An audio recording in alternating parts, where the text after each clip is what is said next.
কি আর অম্বুবাচীর মধ্যে কি কি নিয়ম রয়েছে বা কার কার জন্য নিয়ম রয়েছে আপনারাও খুব মন দিয়ে শুনবেন।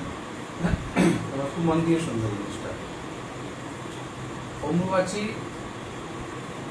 এটা হলো পৃথিবীকে নিয়ে, তাকে নিয়ে পৃথিবী, ধরিত্রী। পৃথিবীর আরেকটি নাম হলো ধরিত্রী, যিনি ধারণ করেন। বুঝতে পেরেছ? যেরকম পৃথিবী ধারণ করে তদ্রূপ নারী জাতীয় ধারণ করে, স্ত্রী জাতীয় ধারণ করে। তাই এটা প্রকৃতির সন্দর্ভে বলা হয়েছে। কার সন্দর্ভে বলা হয়েছে? প্রকৃতি। বুঝতে পেরেছ? প্রকৃতি মানে নারী, স্ত্রী, ভূমি, পৃথিবী, এগুলো সব হলো প্রকৃতি সম্বন্ধিত। ঠিক আছে? তা এই সময় অম্বুবাচীর সময় বলা হয় যে মা ভগবতী পৃথিবী এই সময় রজস্বলা হন। কি হন? রজস্বলা হন। এই আষাঢ় মাসে যখন মৃগশিরা নক্ষত্র স্পর্শ হয় তখন মৃগশিরা নক্ষত্রের তৃতীয় চতুর্থ চরণ থেকে অম্বুবাচী শুরু হয়। বুঝতে পেরেছ? এই সময় বর্ষাকাল আরম্ভ হয়ে যায়। তা বর্ষাকাল হলে কি হয়, তখন এবার সব পৃথিবী থেকে ধান্য শস্য ইত্যাদি সব উৎপন্ন হয়, তার গর্ভে থেকে উৎপন্ন হয়। এই সময় গর্ভে বীজ বপন করা হয়। এই সময় সব ইয়ে করে না, চাষবাস শুরু করে। বুঝতে পেরেছ? কিন্তু যে সময় অম্বুবাচী লাগে, এই অম্বুবাচীর সময় চাষবাসও করতে নেই। সর্বপ্রথম এটা জানলে যে অম্বুবাচীটা কি। অম্বুবাচীর সময় মা ভগবতী পৃথিবী কি হয়? রজস্বলা হয়, ঋতুমতী যেটাকে বলা হয়। ঠিক আছে?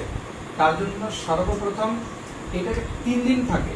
কোনো কোনো সময় একটু মানে সময় সাপেক্ষে নক্ষত্রের একটু চরম যতটা দণ্ডফল হিসাবে যতটা বেশি থাকবে, যত ঘটি বেশি থাকবে সেই হিসাবে একটু সময় বেড়ে যায়, তখন 4 দিনও হয়ে যায়। ঠিক আছে না?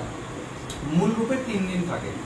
এই বছর অম্বুবাচী যেরকম 22 তারিখ থেকে শুরু হচ্ছে, 22শে জুন মানে আষাঢ় মাসের 7 তারিখ বোধহয়, তাই হবে। 22শে জুন থেকে নিয়ে 25 জুন পর্যন্ত, মানে 4 দিন হয়ে গেল। 22, 23, 24, 25, 4 দিন অম্বুবাচী থাকবে। এই 4 দিন কার কার জন্য কি কি নিয়ম রয়েছে এগুলো ভালো করে জেনে নাও। বুঝতে পেরেছ? যারা শুনছে তারাও ভালো করে জেনে নেবে। এই 4 দিন সর্বপ্রথম চাষিরা কোনো চাষবাসের কাজ করবেন না। ঘরের মধ্যে কেউ কোনো গাছ লাগাবে না, মাটি খুঁড়বে না। কেউ যদি এখন ঘরবাড়ির কাজ আরম্ভ করছে তাহলে সে ঘরবাড়ির কাজ আরম্ভ করবে না। হ্যাঁ, এখন অনেকে জিজ্ঞাসা করতে পারে যে মহারাজজি আমাদের তো বাড়ির কাজ চলছে, তা সেই অবস্থায় কি করব? বাড়ির কাজ যেখানে চলছে সেই কাজ চলতে থাকবে, কিন্তু ওই কাজের মধ্যে যদি মাটি খোঁড়ার কোনো কাজ হয়, যেরকম মানে ভিত খোঁড়ার কাজ আছে, বুঝতে পারছো? ভিত খোঁড়ার কাজটা এসব যেন না হয়। এমনি যেরকম গাঁথনি চলছে বা প্লাস্টার চলছে, এসব কাজ চলুক, ওই নিয়ে কোনো সমস্যা নেই। ঠিক আছে? দ্বিতীয়ত কথা, নতুন কাজ তো শুরু করতেই নেই। পুরানো কাজ চলছে, তার মধ্যে এইসব জিনিস চলতে পারে, কিন্তু তা বলে ভিত খোঁড়া বা এইসব জিনিস চলবে না। দ্বিতীয়ত কথা, গৃহ প্রবেশ হবে না এই ভিতের মধ্যে। কেউ নতুন ঘরে প্রবেশ করতে চায়, এই অম্বুবাচীর সময় গৃহ প্রবেশ হবে না, বিবাহ হবে না, তারপরে অন্নপ্রাশন হবে না, উপনয়ন মানে পৈতা হবে না, মানে কোনো শুভকর্ম এগুলো হবে না। বুঝতে পেরেছো জিনিসটা?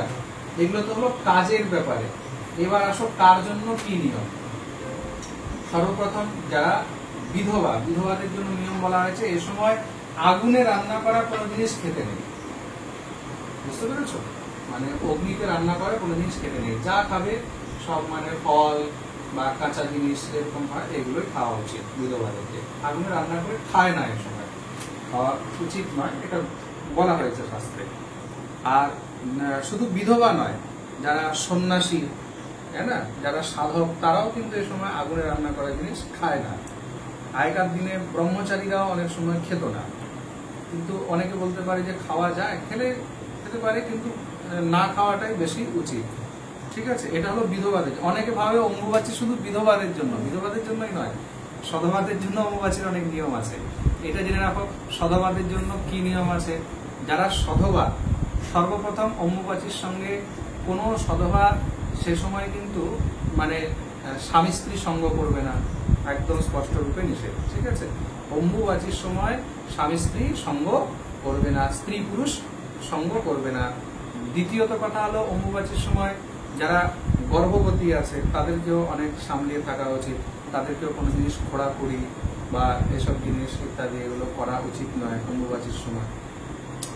আর এটা তো হলো গর্ভবতীদের জন্য, আর সধবাদের জন্য এই নিয়ম রয়েছে। আর বাকি বিধবাদের জন্য যা নিয়ম তা তো আমি বললামই। আর বাকি এই অম্বুবাচীর সময় কামাখ্যা ইয়েতে আসামে মা ভগবতী কামাখ্যা দেবীর ওইখানে কিন্তু বিশাল বড় মেলা হয়। আচ্ছা, অনেকে ভাবে কামাখ্যার সঙ্গে অম্বুবাচীরটা কি কানেকশন আছে? তা মা ভগবতী সতীর যে শক্তিপীঠগুলো আছে তার মধ্যে একমাত্র কামাখ্যা হলো যোনিপীঠ, বুঝতে পেরেছ? আর যোনিপীঠ, আর এই সময় রজস্বলা হয়। রজস্বলা মানে পৃথিবী, ধরিত্রী, ঠিক আছে না? ভগবতী দেবী, মহামায়া, ঠিক আছে? তা পৃথিবী তো দেবী স্বরূপা। তা ভূমির মধ্যে ভগবতী মা সতীর সেই যখন অঙ্গ পড়েছে, তা সেই কারণে কিন্তু ওইখানে এই অম্বুবাচীর বিশেষ সময়টাকে খুব মানে নিয়ম নিষ্ঠার সঙ্গে পালন করা হয়। পূর্বে এরকম অনেক সময় আমরা তো দেখিনি, আর মনে হয় এখন বর্তমানে কেউ দেখেও নি। পূর্বে কোনো সময় এরকম শোনা গেছে, আমিও মানে অনেক গুণীদের কাছে শুনেছি, প্রাচীন সাধকদের কাছে শুনেছি, পূর্বে কামাখ্যা মন্দিরে এই অম্বুবাচীর সময় মা ভগবতী যখন রজস্বলা হতো তখন সেটা ওরা দর্শন করতেন, এরকম কিছু ছিল। কিন্তু বর্তমানে হয় কিনা এটা আমি বলতে পারবো না। কেউ যদি বলে, কেউ যদি দেখে থাকে তারা জানবে। আমরা দেখিনি যেটা, সেটা আমরা বলতে পারবো না। কিন্তু যেহেতু এটা যোনিপীঠ আর ভগবতীর যোনিপীঠ, যিনি মা ভগবতী পৃথিবী, তিনি মহামায়া, তিনি প্রকৃতির অধীশ্বরী, তা সেই রূপেই সেখানে কিন্তু নিয়ম নিষ্ঠা সহকারে সে সময় এই অম্বুবাচীকে পালন করা হয়। ওই সময় মেলা ইত্যাদি হয় ওখানে। আর যখন অম্বুবাচী নিবৃত্তি হয়ে যাবে, ছেড়ে যাবে, তারপরে আবার যেরকম যেরকম যার যার নিয়ম তারা এসব করতে পারবে। অনেকে ভাবে অম্বুবাচীতে ঠাকুর সেবা করা যাবে কিনা। আর ঠাকুর সেবার সঙ্গে এখানে কোনো সম্পর্ক নেই। অম্বুবাচীর সঙ্গে ঠাকুর সেবার কোনো সম্পর্ক নেই। ঠাকুর সেবা যেমন চলছে তেমনই চলবে, বুঝতে পেরেছো? ঠাকুর সেবা যেমন চলছে তেমনই চলবে। আমাকে একজন জিজ্ঞাসা করেছিল যে মহারাজি, এই অম্বুবাচীর মধ্যে যাদের বাড়িতে কুয়ো আছে, তা কুয়ো থেকে জল তোলা যাবে? হ্যাঁ, কুয়ো থেকে জল তোলা যাবে। কুয়ো থেকে জল তোলাটা আলাদা বিষয়, আর মাটি খোঁড়া আলাদা বিষয়। মাটি তুমি খুঁড়ে জল বের করবে সেটা চলবে না। যেটা অলরেডি কুয়ো আছে, পুকুর আছে, কুণ্ড আছে, সরোবর আছে বা নদী আছে, সেগুলো থেকে তোমরা জল নিয়ে ইউজ করতে পারবে। কল আছে, এগুলো দিয়ে কোনো সমস্যা নেই। এসব কেউ যদি এসব কথা বলছে না, বিভ্রান্তি ছড়াচ্ছে, আর কিছু নয়। খালি মাটি খোঁড়াটা নিষেধ এই সময়। দ্বিতীয়ত কথা, কোনো চাষবাস করা, গাছপালা লাগানো, শুভ কাজগুলো কিছু করতে নেই। শুভ কাজ এই সময় কিছু করতে নেই, ঠিক আছে? এগুলো বিশেষ করে মনে রাখবে। বাবা বলছি, মায়ের চিত্রপটগুলো নাকি মানে ঢাকা দিয়ে দেয়, আমাদের গ্রামের পিকচারগুলোকে পর্যন্ত উল্টে দেয়, মানে পিছন করে দেয়। আচ্ছা, ভালো প্রশ্ন করেছে। কি নাম তোমার? ফাল্গুনি। হ্যাঁ, তো ভালো কথা বলেছেন। অনেকে মায়ের ফটোগুলোকে ঢাকা দিয়ে দেয়, চিত্রপটগুলো ঢাকা দিয়ে দেয়, বা অনেকে উল্টো করে রেখে দেয়। হ্যাঁ, কথাটা ঠিক বলেছো যে মায়ের চিত্রপট মানে কেউ ঢাকা দিয়ে দেয় বা উল্টো করে রেখে দেয়, এগুলো কিন্তু ঠিক নয়, ঠিক আছে? এগুলো ঠিক নয়। মায়ের চিত্রপট, হ্যাঁ দেখো এই জিনিসটা বোঝো, এটা শুধুমাত্র মা ভগবতীর যে যোনিপীঠ আছে, কামাখ্যা পীঠ, তার জন্যই এই বিধিগুলো বলা আছে, বুঝতে পেরেছ? আর বাকি অন্যান্য যদি কোনো ঘরের মধ্যে চিত্রপট রয়েছে বা ফটো রয়েছে, ওখানে ঢাকা দেওয়ার কোনো দরকার নেই। ওখানে চিত্রপট পাল্টিয়ে দেওয়া মানে যে ঘুরিয়ে দেয়, এটারও কোনো প্রয়োজন নেই, বুঝতে পেরেছো? বাকি যেমন সেবা চলছে তেমনই চলবে, ঠিক আছে? এগুলো মনে রাখবে, ওটা নিয়ে কোনো মনের মধ্যে সংশয় রাখবে না। আর কোনো প্রশ্ন অম্বুবাচী নিয়ে? ঠিক আছে তো? খাওয়া দাওয়ার কোনো কিছু নিষেধ নেই অম্বুবাচীর মধ্যে। দেখো, যারা নিরামিষ ভুজি তাদের তো কোনো সমস্যাই নেই।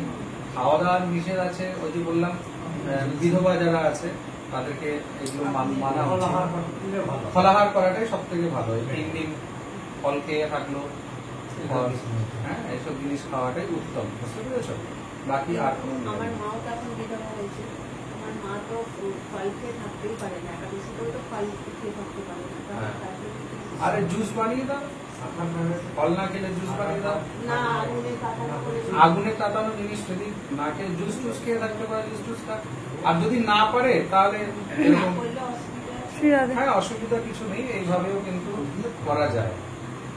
ঠিক আছে, এগুলো মানলে ভালো, মানলে ভালো, এই জিনিসটা মনে রাখবে। আপনারাও খুব ভালো করে শুনবেন যা বললাম, যতটা মানতে পারবেন ততটা মানবেন, আর বাকি সবারই ইচ্ছা।